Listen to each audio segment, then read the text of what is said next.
Em nome do Pai, do Filho e do Espírito Santo. Amém.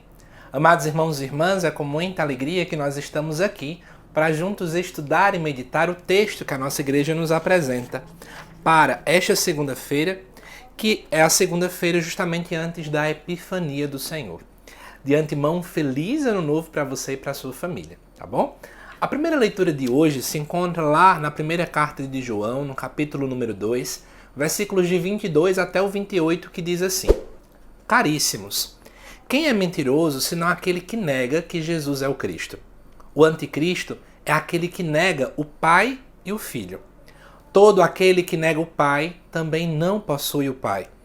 Quem confessa o Filho possui também o Pai. Permaneça dentro de vós aquilo que ouvistes desde o princípio.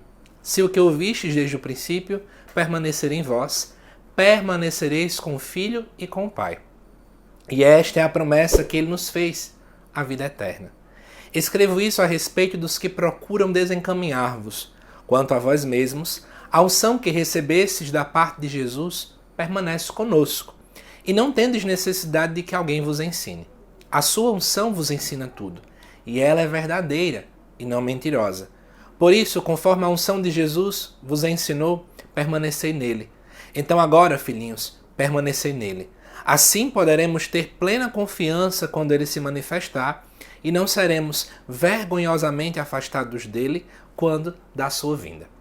Amados irmãos e irmãs, o contexto por trás da primeira carta de São João é um grupo de pessoas que é denominado pelos estudiosos de separatistas, que vinham ali, trazer determinadas tendências equivocadas para a mentalidade da comunidade dos discípulos de João.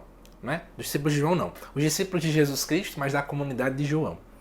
Por esse motivo, a gente acaba percebendo, desse contexto todo que aparece para nós, que na verdade, aquele que nega que Jesus é o Cristo, ele é o anticristo. Por que está dizendo isso? Porque os separatistas ficavam dizendo que Jesus não era o Messias. A palavra Cristo, ela significa ungido, certo? E era uma crença que se tinha dentro do meio judaico lá no Antigo Testamento, que no final dos tempos viria alguém, que era esse ungido do Senhor, que era esse Messias, certo? Que quando nós traduzimos a palavra Messias do hebraico para o grego, essa palavra se transforma em Cristo. Então os separatistas iam dizer, olha, não, Jesus tinha algumas qualidades boas, mas ele não é aquele que tanto era prometido pelo povo do Antigo Testamento.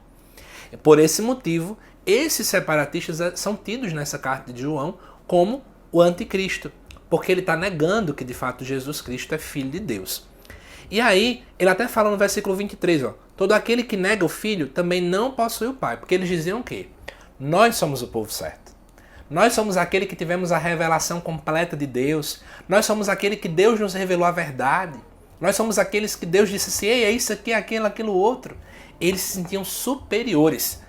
E nesse contexto, eles acabavam negando, então, quem era Jesus. Eles acabavam negando que Jesus é aquele que é o esperado.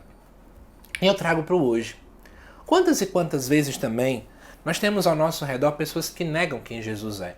Que nega as ações de Cristo. Que nega aquilo que a igreja ensina. Amados irmãos e irmãs, nós precisamos colocar uma coisa na nossa cabeça. Nós precisamos, como diz no versículo 4, permanecer aquilo que ouvimos desde o princípio. Nós precisamos permanecer mesmo em um mundo que prega o contrário do que a igreja ensina. Mesmo no mundo que a cada dia mais prega que é pra gente pecar à vontade, que é pra gente viver o hoje sem se preocupar com o amanhã. Mas nós precisamos permanecer diante da verdade. Pois, segundo o próprio texto nos diz, no versículo 25, temos uma promessa. É a vida eterna. Quando eu gravo este vídeo, hoje é sábado, último dia do ano, eu já tenho compreensão de que o nosso amado Papa Emérito Bento XVI faleceu. Bento XVI sempre foi muito contrário àquilo que o mundo prega. E agora, nós cremos, de que de fato ele agora é acolhido nos braços do Pai. Por esse motivo, amados irmãos e irmãs, assim como o próprio Bento e como tantos outros que já foram declarados santos pela Igreja, como o próprio São João Paulo II, que nós tenhamos certeza de que temos uma promessa, e a promessa é a vida eterna. Que Deus te abençoe, e eu te aguardo daqui a pouquinho aqui no canal, às 7 horas da noite, para o estudo do Evangelho. Até lá!